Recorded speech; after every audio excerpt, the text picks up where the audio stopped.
좋아요, 구독! 네, 오늘의 헤드라인입니다. 밸류업 지수 증시 상승 모멘텀 될까? 함께 하실 분은 다올투자증권 이성웅 차장님 모셔봅니다. 어서 오세요. 네, 안녕하십니까? 네, 오늘부터 증시칠에 새롭게 모셨습니다. 잘 부탁드립니다. 잘 부탁드립니다. 네, 밸류업 이야기를 준비해 주셨습니다. 정말 핫한 소식이 아닐 수가 없는데요. 9월 발표 예정인 밸류업 지수 기대감 속에서 관련주들 꾸준히 좋은 모습을 보여주고 있습니다. 지속적으로 힘을 얻을 수 있는 배경부터 한번 살펴볼까요? 우선 올해 2월 같은 경우에 정부가 이제 밸류업에 대한 시장에서의 그 반응은 굉장히 좀 뜨거웠던 건 사실이다라고 좀 볼 수 있겠는데, 올해 이제 하반기 때는 이 부분을 지수로 만들고 그리고 이 연말까지는 이제 ETF에 대한 출시 부분을 좀 예고를 한 상태라고 볼 수 있겠고요.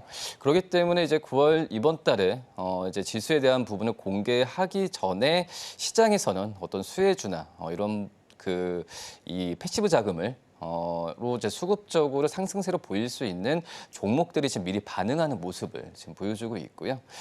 그런 점을 본다고 한다면은 이 상반기 때만큼의 어떤 상승 여력도 지금 기대하는 수급이 들어오고 있는 상황이지만 좀 선반영 되는 그 부분을 봤을 때는 그 전에 이제 2월 달에 이 정부가 밸류업에 대한 추진을 하면서 수혜주로 봤던 종목들 위주로 지금 상승세가 나오고 있는 그런 상황이라고 좀 볼 수 있겠고요.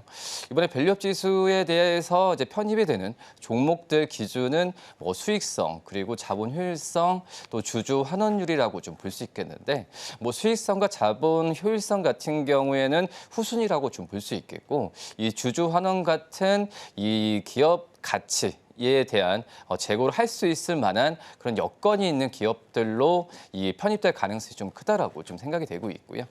그런 점을 본다고 한다면은 이 상반기 때 이런 수혜를 받았던 섹터가 대표적으로 이제 금융업종 또 이제 자동차 업종 같은 이 저PBR주가 1순위가 됐었는데 이런 종목들에 대한 관심이 지금 올라오고 있는 상황이다 이렇게 좀 정리할 수 있겠습니다.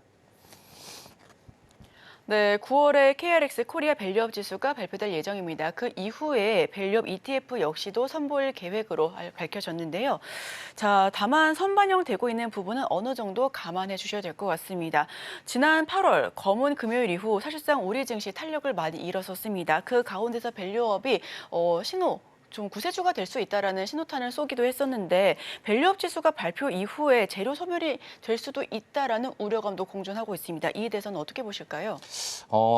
우선 올해 상반기만큼의 이 시장에서의 그 주가 상승을 기대하기는 좀 역부족인 것 같고요. 어렵다. 네. 왜냐하면은 지금 현재 본다고 하더라도 단순 어떤 밸류업 지수가 발표됐을 때의 시장에서의 그 패시브 자금에 대한 부분이 실질적인 부분이지 제가 본다고 했을 때 어떤 기업에 대한 가치가 정말 이제 레벨업이 돼야 어떤 이런 상승세가 좀 올해 상반기만큼은 기대가 되지 않을까 판단되고 있고요.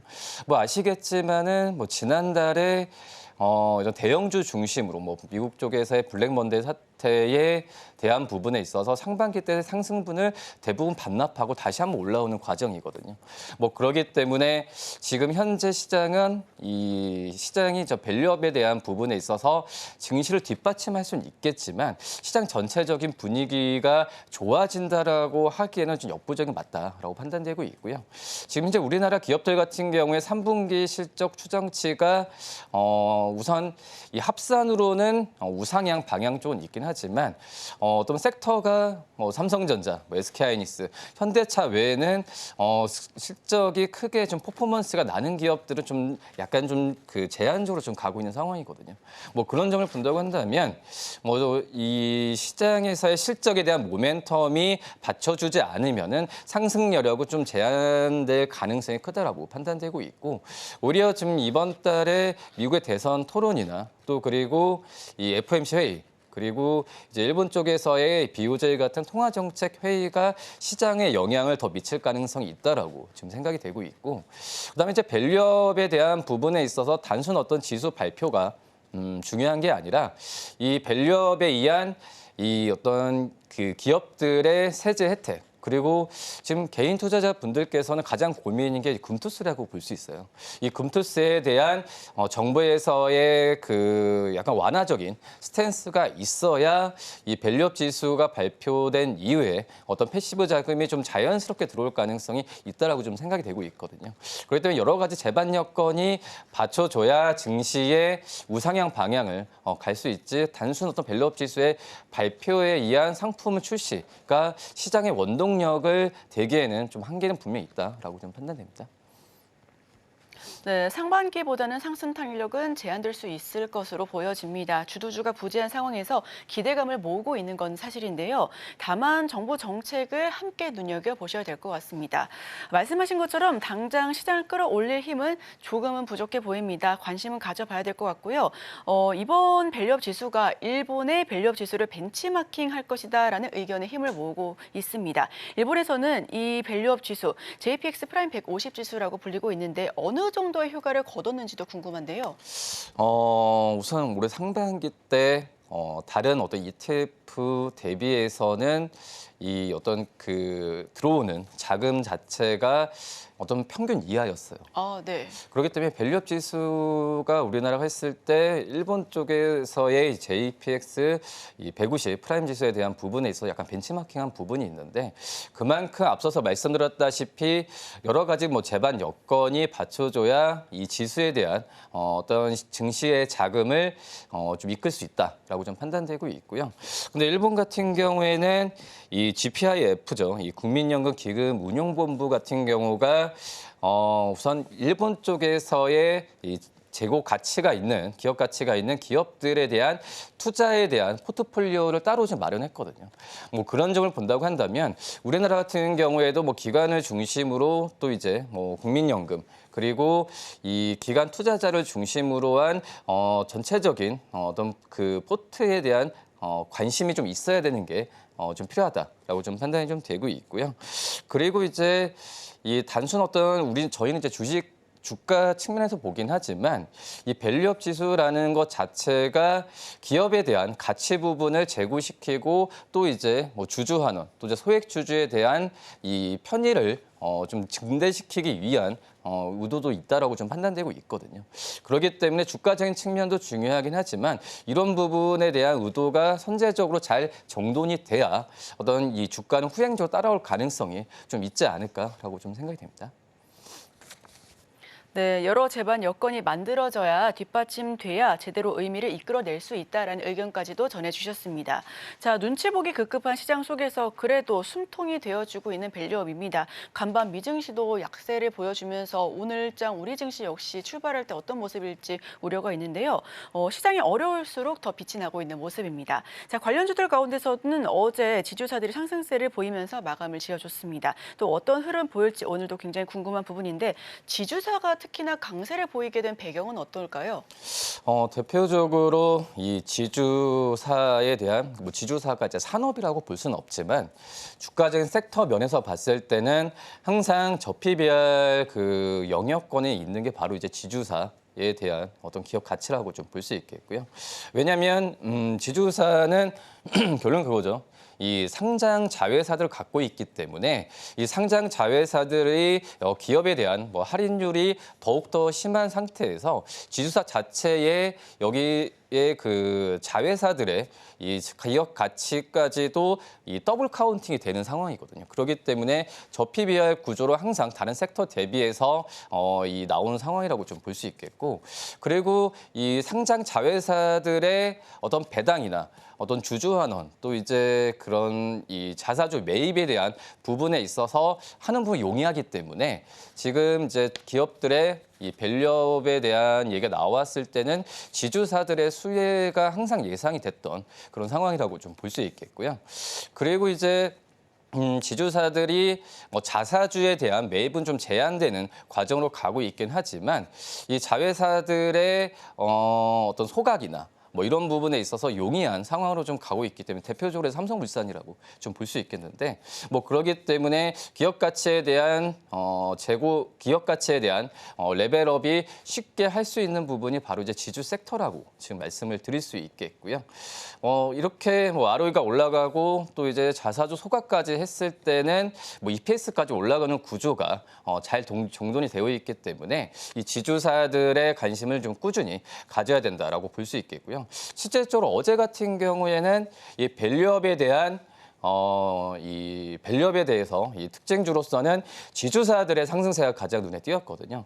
특히 이제 뭐 LG, 뭐 GS, CJ 같은 경우에 상승 여력이 다른 어떤 밸류업 수혜주들 대비해서는 상승률이 크게 좀 좋았었는데 특히 이제 뭐 LG 같은 경우에는 뭐 LG전자 또 이제 LG와 뭐 이쪽에서의 자회사들의 배당 확대나 또 이제 자사주 매입에 대한 부분에 있어서 지금 시장에서 기대감이 좀 크다라고 좀 판단되고 있거든요.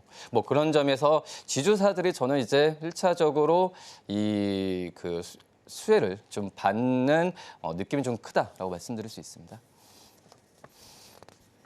네, 상장 자회사를 갖고 있기 때문에 자회사의 기업 가치도 더블 카운팅이 된다라는 점, 그리고 배당과 자사주 매입의 용이한 부분이 강점으로 자리 잡고 있습니다. 밸류업이 자동차 등 비금융업 으로도 지금 확장되고 있고요. 금융 관련주 내에서도 보험이나 증권, 어제 좋은 흐름 보였습니다. 자, 그 지주사 등 세부 섹터로 이렇게 나뉠 수 있을 것 같은데 그중에서도 지금 시점에 살펴보면 너무 좋을 밸류업 관련된 종목은 어떤 종목들이 있을까요? 저는 첫 번째 종목은 이제 메리츠 금융지주. 를 좀 말씀을 드려 하겠는데요.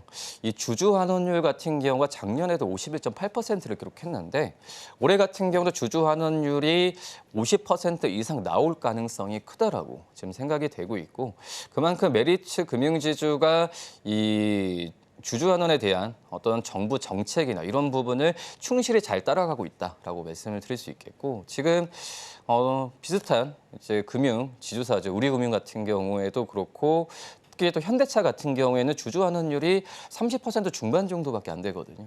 근데 하지만 메리츠 금융지주 같은 경우에는 다른 이 지주사들 대비해서 주주 환원율이 50% 이상 나오는 기업들이 거의 없거든요. 그런 점에서 이 메리츠 금융지주가 이 밸류업과 관련돼서는 수혜를 받을 가능성이 크다라고 좀 생각이 되고 있고 그리고 이제 기업 가치적인 측면에서는 당연히 흑자 기조는 계속 유지될 가능성이 커요. 뭐 금리에 대한 인하 시기가 오면서 부동산 PF나 익스포저가에 대한 부담감이 떨어지는 구조로 좀 가고 있는 그런 모습 보여주고 있고 뭐 그런 점을 본다고 한다면 메리츠 금융지주가 지금 주가 좀 많이 올랐다고 하더라도 조정 많이 받지 않고 있거든요.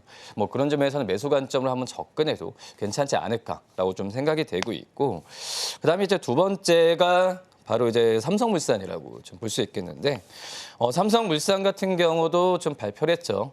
2026년까지 보유 자사주에 대한 소각에 대한 부분을 좀 얘기를 했는데 저는 이제 주주 환원에 대한 부분에 있어서 자사주 매입에 대한 부분도 중요하지만 주주 환원의 완성은 바로 이제 이 자사주 소각이라고 좀 볼 수 있거든요.